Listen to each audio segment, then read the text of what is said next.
Fala família Uno, salve Maria, Paz Jesus, o amor de Maria, que Deus abençoe você. Eu me chamo Igor, sou fundador da comunidade católica Unos e é uma grande alegria ter você aqui conosco em mais uma formação aqui da nossa Espalhar Amor. E é uma grande alegria, hoje nós vamos falar sobre a inabitação trinitária, é um ponto muito específico da fé católica e eu tenho certeza que vai ajudar você em muitas coisas. Primeiro, é importante para que você possa crescer em santidade. Se você não se relaciona com Deus, você não se relaciona com a santidade. Não tem como, tá? Para você ser santo, você tem que se relacionar com Deus.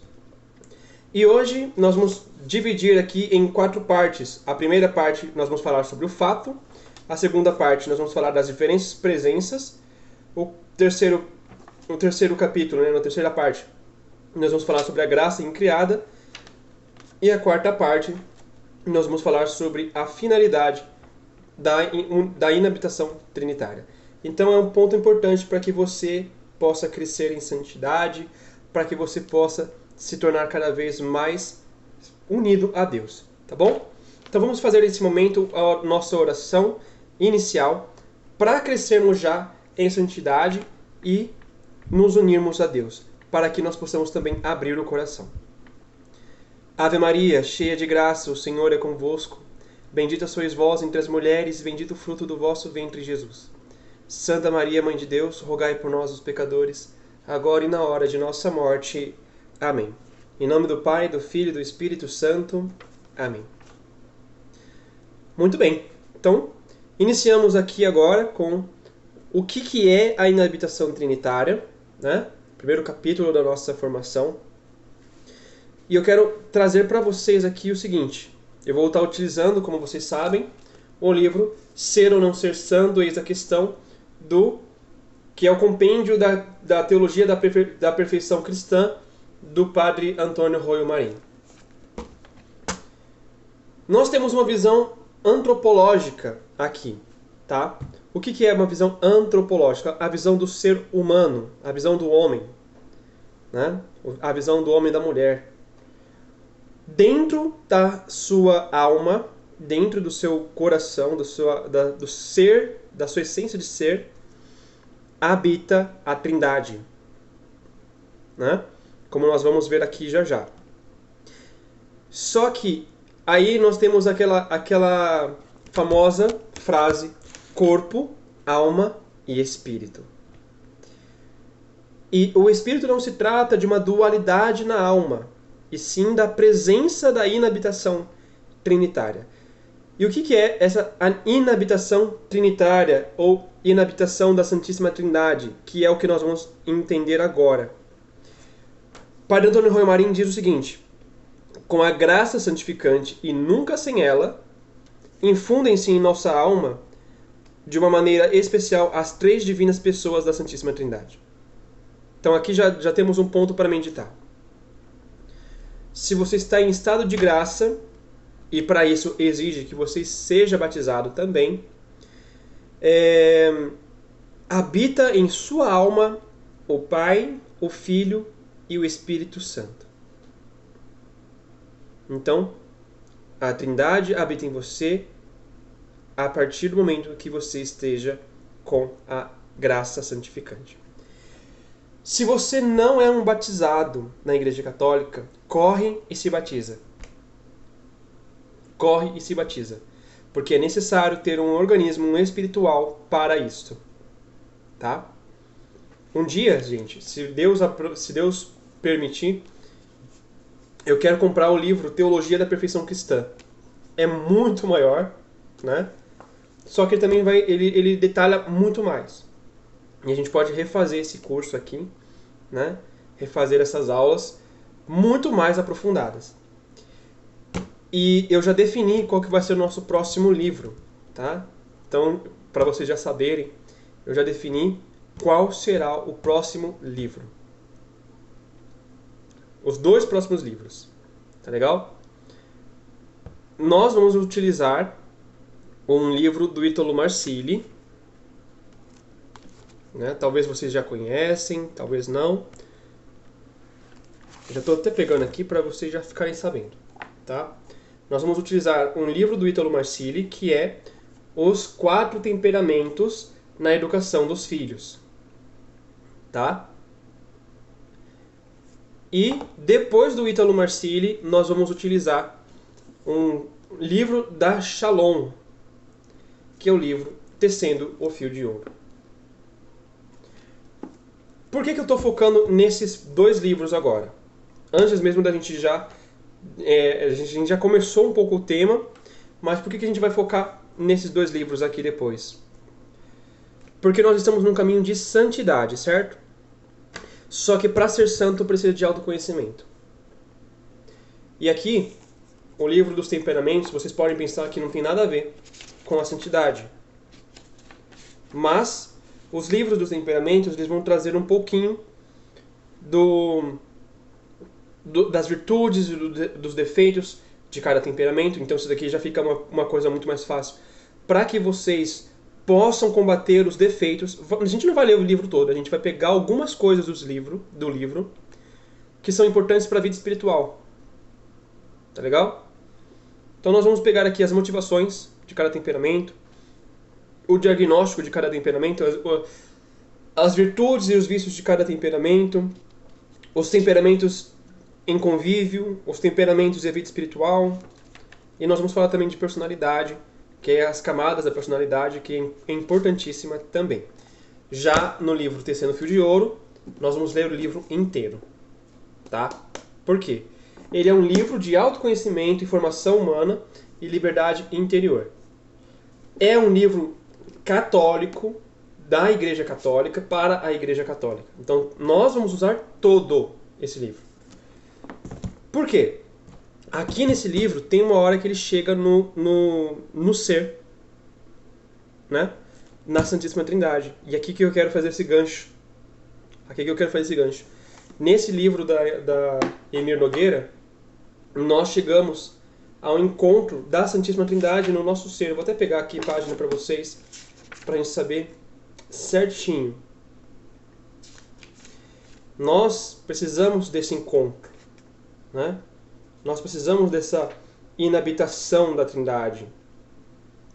Nós precisamos desse encontro com Deus.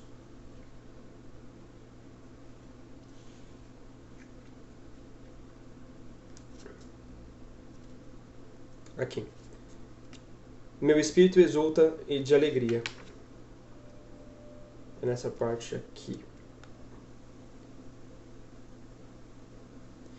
Muito bem. Aqui, ó. O lugar teológico do cumprimento da vontade de Deus. Quando nós temos um caminho com Deus, nós temos um caminho de santificação, né? Um caminho onde Deus vai fazendo tudo em nós, onde Deus vai realizando tudo em nós. E nós vamos colocar isso em prática com este livro. Nós vamos rezar com esse livro todinho, nós vamos dar a formação desse livro inteiro, e depois vamos voltar para os livros de oração. Tá? O livro de oração que vem depois do Tecendo o Fio de Ouro, eu ainda não sei, porque o Tecendo o Fio de Ouro, com certeza, vamos ficar um bom tempo ainda. Tá legal? Então aqui, voltando ao tema principal, né? O que é a inabitação trinitária? É a presença de Deus na alma. Vou pegar um outro livro aqui da Shalom. Tem um desenho aqui muito importante pra gente, que eu acho que vai ajudar muito mais o nosso entender.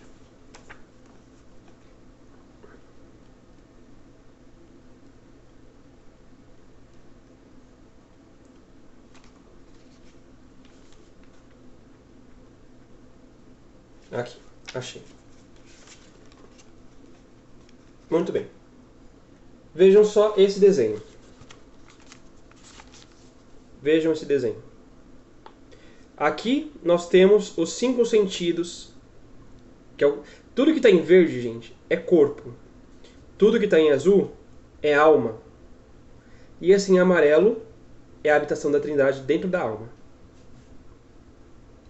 Então vamos resumir isso, tá? Então, aqui nós temos os 5 sentidos, a afetividade, a imaginação, a memória. E dentro da alma nós temos o intelecto e temos a vontade. O que temos dentro da intelecto e da vontade? Aqui já entra a inabitação trinitária. Isso aqui é importante. Isso aqui é importante. Deus habita dentro da sua alma. E qual que é a lógica do ser? Deus conduz a alma conduz o corpo. Então conduz a inteligência, a memória, a vontade, a afetividade, né? A lógica é essa.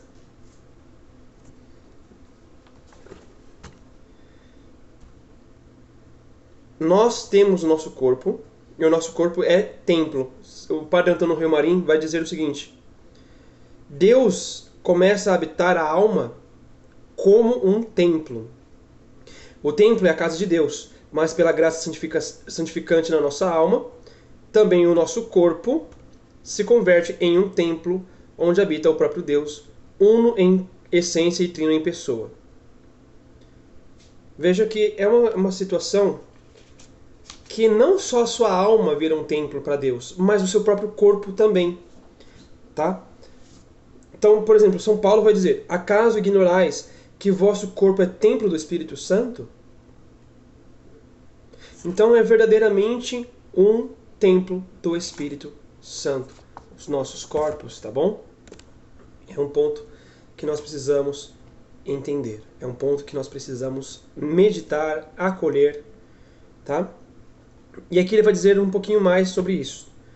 É preciso explicar com maior precisão como se verifica essa maravilha e em que diferença essa presença de inabitação tem de outras presenças que afetam o próprio Deus, embora sejam muito diferentes.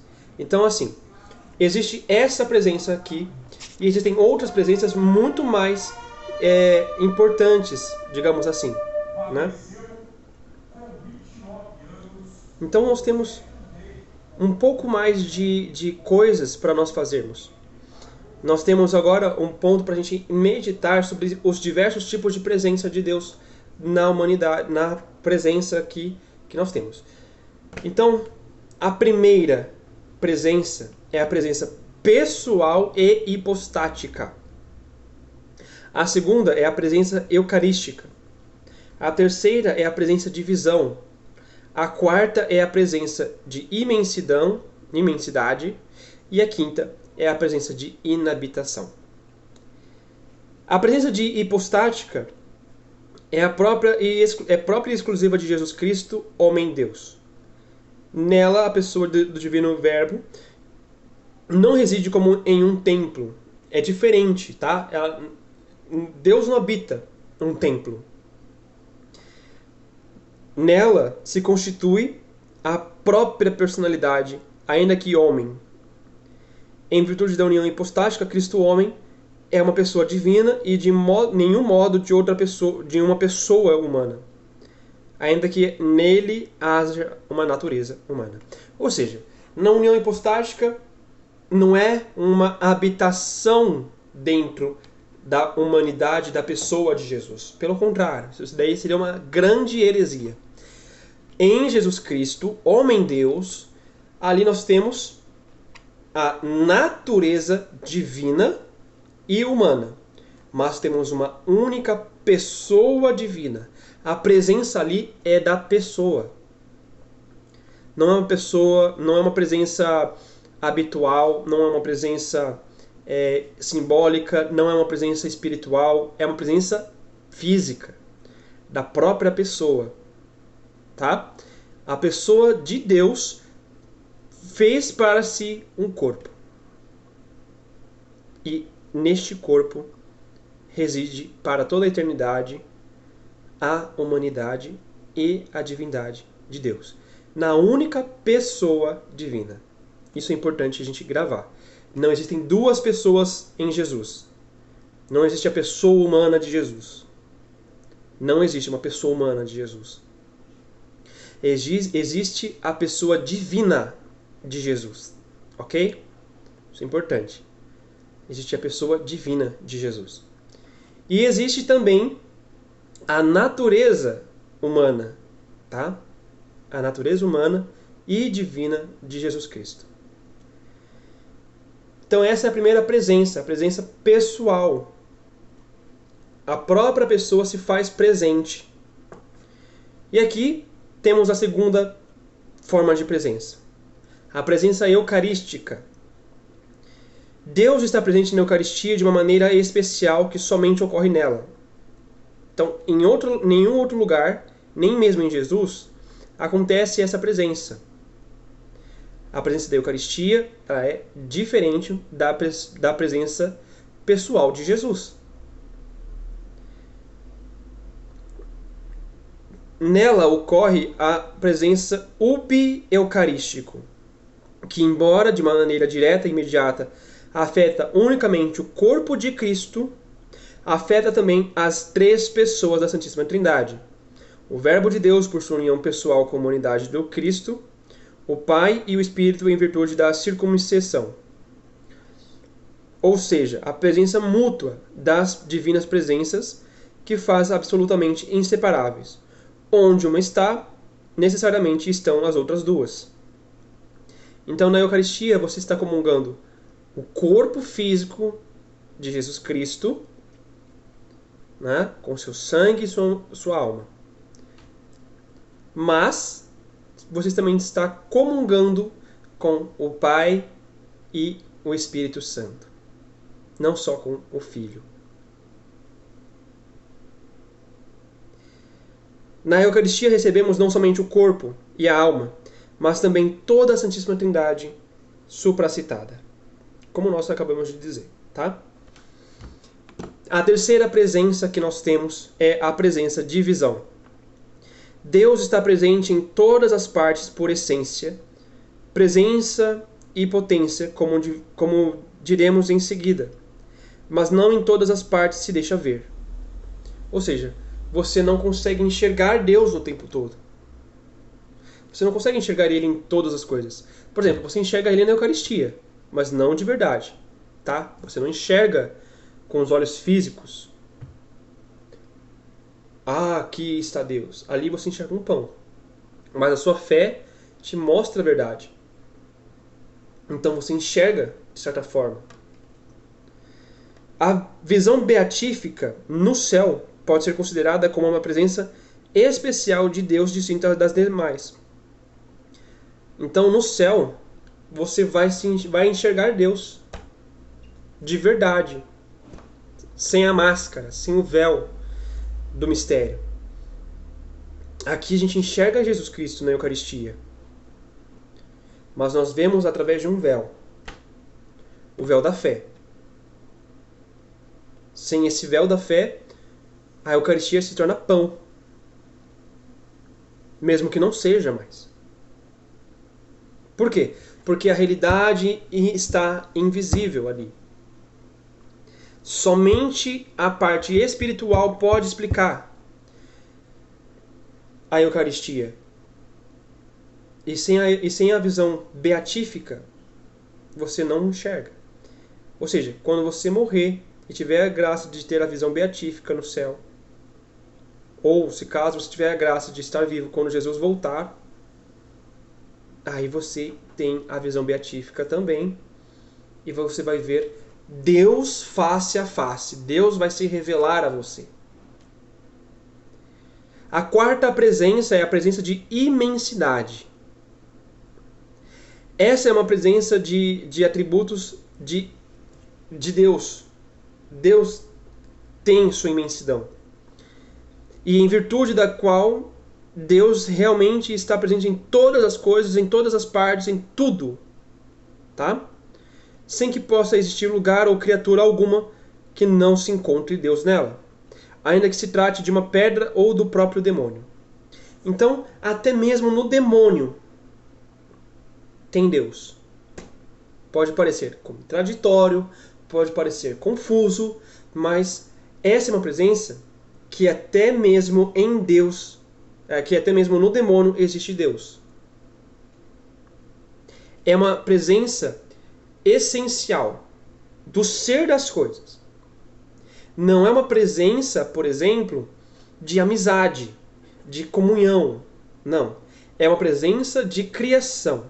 É a presença do Criador nas coisas. Então, numa árvore, você pode ter ali, por exemplo, né, o amor de Deus, a presença de Deus. Mas não existe uma amizade entre Deus e a árvore. Porque a árvore não pode se relacionar. Ela não pode corresponder. Tá? E aqui eu continuo lendo o que o próprio Padre Antônio Romeu Marim diz. Nenhum ser existe, nem poderia existir sem Deus. Seja intimamente que Deus esteja intimamente por ele presente, por essência, dando-lhe o ser que possui. Por presença, permanecendo sempre perante seu divino olhar. E por potência, submetido inteiramente ao seu divino poder. Não existe nenhuma criação de Deus que ele não esteja sustentando no ser, que ele não esteja vigiando, né?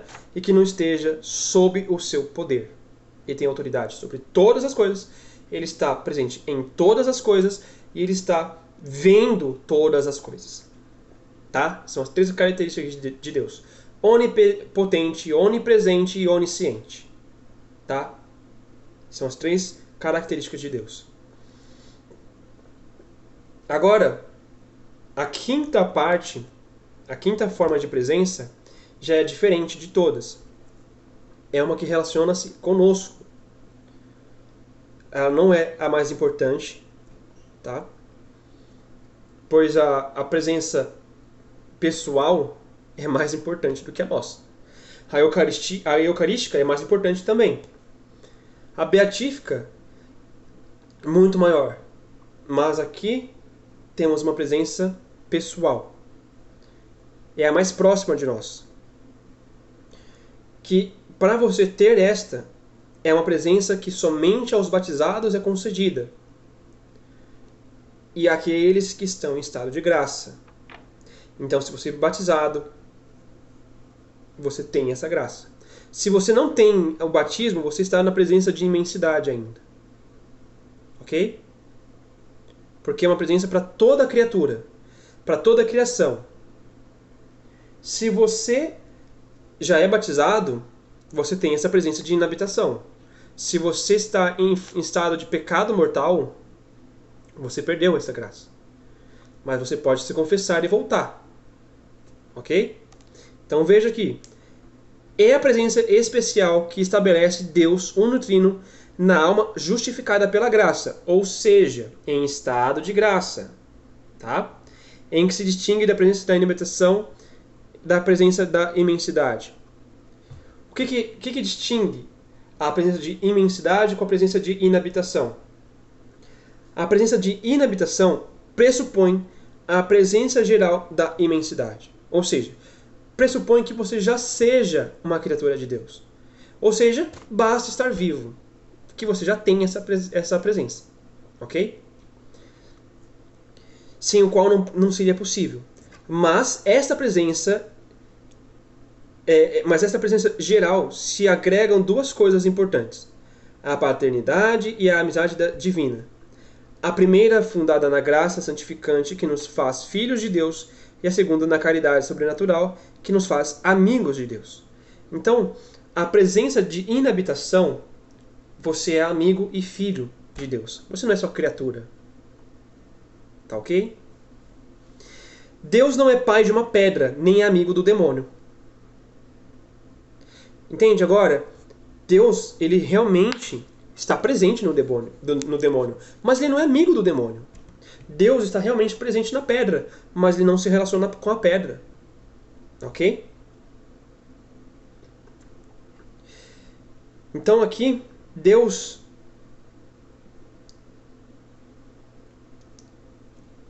é unicamente o Criador dos mesmos e de tudo quanto existe, nessa forma da presença de imensidade. Por isso Deus quer ser nosso Pai, além de nosso Criador. E para isso era preciso que nos transmitisse sua própria natureza divina em toda a plenitude. E este é o caso de Jesus Cristo, Filho de Deus por natureza. Ou, ao menos, uma participação real e verdadeira da mesma. E este é o caso da alma justificada. E aqui vem um ponto importante, tá? em virtude da graça santificante que nos dá uma participação misteriosa, embora muito real e verdadeira, da natureza divina. A alma justificada se faz verdadeiramente filha de Deus por uma adoção intrínseca muito superior às adoções humanas, puramente jurídicas e extrínsecas, que nada agregam à pessoa adotada, nem a fazem verdadeiramente filha de seus pais adotivos. Vamos olhar aqui para essa analogia, tá? Vamos olhar para essa analogia aqui. Quando você adota uma pessoa, quando você adota uma criança para ser seu filho ou sua filha, você está adotando alguém que foi gerado por outra pessoa, portanto não é seu filho, porque eles têm seu próprio pai, sua própria mãe, mas você está trazendo para o seu convívio para que você possa criá-la. Correto? Não se torna uma pessoa que tem as mesmas características que você. Ponto. Ela não vai ter seu olhar, ela não vai ter seu tom de pele, não vai ter ali o seu sangue, o seu DNA. Na adoção de Deus, nessa presença, as características de Deus passam a habitar na nossa alma. Portanto, então, nós nos tornamos verdadeiramente filhos de Deus. Adotados no sentido de que não fomos criados filhos de Deus. Fomos criados criaturas. Porém, fomos tornados filhos de Deus a partir do batismo e do estado de graça. Ok? Ademais, a graça leva consigo a virtude infusa da caridade que estabelece entre Deus e nós uma verdadeira, entranhável amizade que não se dá na simples presença de imensidade. Então, na presença de imensidade, você não se torna amigo de verdade de Deus. Você só se torna sua criatura. Então é importante que você se mantenha no estado de graça. Gente, é difícil? Tá bom, é difícil, é real. Ok. Mas você vai desistir? Não. Pelo amor de Deus, não faça isso. Não desista. Não desista. Terceira parte da nossa formação. A graça incriada. A inabitação das divinas pessoas na alma justificada recebe em teologia o nome de graça incriada e acompanha sempre a graça santificante, que em si é uma graça criada. Ou seja, a graça santificante é uma graça criada por Deus para nós. Já a graça da inabitação trinitária é uma graça incriada. Foi uma coisa que Deus fez em nós, né? A primeira vale muito mais do que a segunda. Ou seja, a graça incriada vale mais do que a graça santificante. Contudo, em certo sentido, é para mais importante e de maior valor a graça santificante, que é a graça criada, que a própria inabitação. Por quê? Porque essa última, ainda por si mesma, vale infinitamente mais, por se tratar do próprio Deus, que é incriado, não nos santifica formalmente. Então Deus não nos santifica formalmente. Ou seja, por uma informação intrínseca e ontológica com a graça santificante. Já que Deus não pode ser forma de nenhum ser criado, toda vez que a forma constitui uma parte da essência desse ser, como a alma humana é parte da essência do homem, composto de alma e corpo.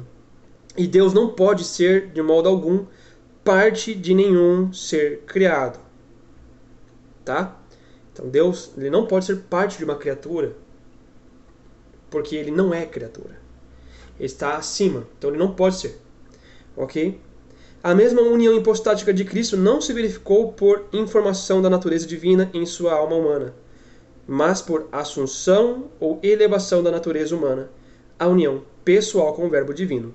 Ou seja, a própria união hipostática de Deus, de Jesus, não pôde ser feita aqui, né? Não foi a divindade que se abaixou e se tornou humano. Foi a humanidade que foi elevada e deificada. Ok? E aqui nós entramos já no próximo ponto. Qual é a finalidade, né, as finalidades da inabitação em nós? São 3 graças, tá? São 3 finalidades que nós vamos estudar. A primeira é a seguinte: fazer de nós participantes da vida interna de Deus. Então nós fomos feitos em virtude da divina inabitação. As 3 pessoas lhe comunicam a graça, engendrando sobrenaturalmente e vivificando com sua própria vida. Deus nos traz a vida com a própria vida dele e introduzindo-a pelo conhecimento e pelo amor no mais profundo de suas íntimas relações. Deus quer que nós vivenciamos o seu amor, o seu relacionamento, né? Aí o Pai engendra realmente o Filho, e do Pai e do Filho procede real e verdadeiramente o Espírito Santo, realizando-se dentro da alma continuamente o sublime mistério da unidade trina e da trindade una, que é a própria vida de Deus. Então, a Santíssima Trindade comunica ao nosso ser, à nossa alma, ao nosso corpo, essa divina unidade, essa divina presença. A segunda é constituir-se, segundo a finalidade, é constituir-se Deus em motor e régua dos nossos atos sobrenaturais. Sabe aqueles atos que nós fazemos para nos tornar santos e transformar a nossa vida? É o próprio Deus quem vai ser o motor e a régua. É aqui que é por causa dessa inabitação que nós temos a capacidade de fazer atos sobrenaturais. E aqui ele diz: a Santíssima Trindade em plenitude, ou seja, como Deus unitrino, é quem coloca em marcha os dons do Espírito Santo, ainda que atribua unicamente a este último por ser obra do amor. Deus inabitante na alma empunha, por assim dizer, as rédeas de nossa vida sobrenatural. Já não é a razão, iluminada pela fé, quem manda e governa. É Deus mesmo que atua como motor e régua de nossos atos sobrenaturais, pondo em movimento todo o organismo de nossa vida espiritual, sobrenatural, até levá-la ao seu pleno desenvolvimento no ápice da perfeição da vida da santidade. Então, Deus se torna o motor para nossas ações sobrenaturais, para os nossos desenvolvimentos da nossa própria vida, tá? É o próprio Deus quem realiza isto. Terceiro, dar-nos o gozo frutivo das 3 pessoas em experiência mística e verdadeiramente inefável.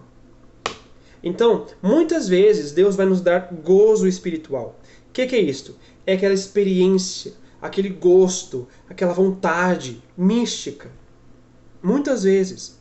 Então, quando a alma fiel às inspirações da graça consegue se elevar sob influência dos dons do Espírito Santo até os cumes da mais alta vida mística, ou seja, não é uma mística transcendental e não sei o que, não, gente, é uma mística que nós chamamos, que significa o quê? Abrir-se para o mistério de Deus. É uma pessoa que está numa vida muito íntima com Deus. Muito íntima. Muito íntima. Tá? Experimenta uma maneira inefável a divina inabitação, cuja essência conhecida unicamente pela fé. Santa Teresa d'Ávila dizia: "Oh, valha-me Deus! Quão diferente é ouvir estas palavras e crer nelas, e entender desta maneira o quanto elas são verdadeiras." Ela experimentava a presença de Deus de uma forma diferente. As divinas pessoas se entregam a nós para que possamos saboreá-las e desfrutar delas, segundo afirmam terminantemente os grandes místicos e experimentais, como Santa Teresa de Jesus, que acabamos de ler uma frase dela, São João da Cruz, Santa Elizabeth da Trindade, e etc. E é o próprio São Tomás de Aquino, o príncipe da teologia católica, quem fala precisamente como teólogo. Chegou a escrever a Suma Teológica, essas palavras assombrosas. Vejam só. Portanto, deve-se dizer que o dom da graça santificante aperfeiçoa a criatura racional, para que com a liberdade não somente use o dom criado, mas ainda frua da própria pessoa divina. E um pouco mais acima, no corpo próprio do próprio artigo, escreveu: assim também se diz que possuímos somente aquilo que podemos livremente usar e fruir. Ora, só se pode fruir uma pessoa divina pela graça santificante. E aqui ainda para terminarmos, e quando esse gozo experimental alcança a delícia da união transformativa, que são as sétimas moradas de Santa Teresa de Ávila, as almas chegadas a essa altura já não sabem se querem se expressar em língua terrena, porque, como diz São João da Cruz, na verdade não há termos capazes de declarar coisas tão elevadas de Deus, como as coisas que passam nessas almas. Por isso a linguagem própria é somente entender dentro de si e sentir no íntimo, calando e gozando do que recebe. E assim verdadeiramente só se pode dizer que a vida eterna sabe. Embora nessa vida não se goze perfeitamente deste toque como a glória, contudo, por ser toque de Deus, a vida eterna sabe.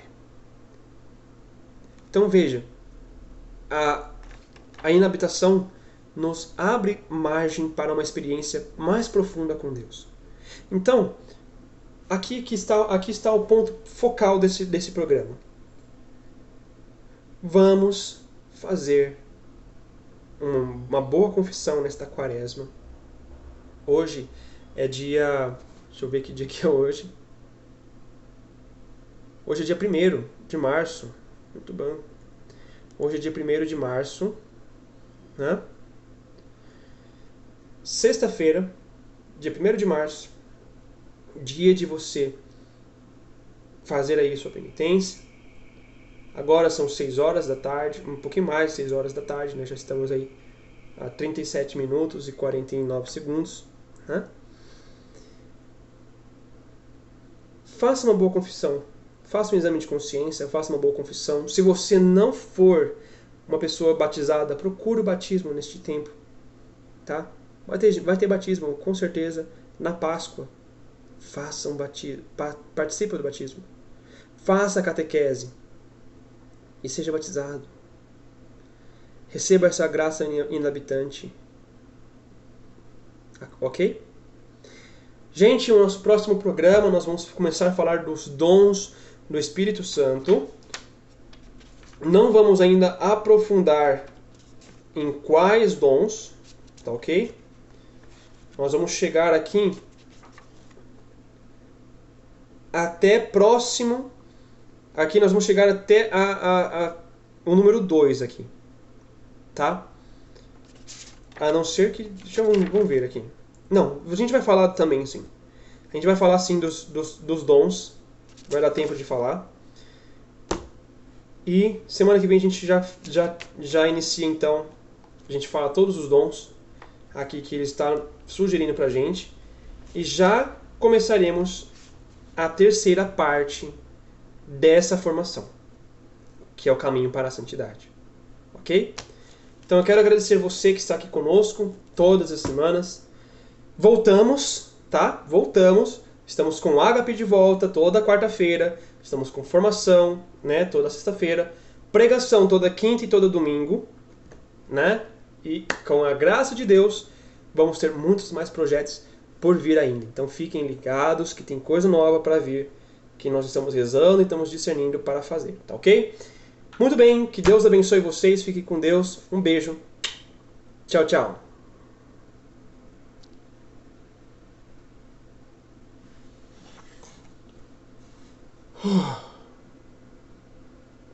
Graças a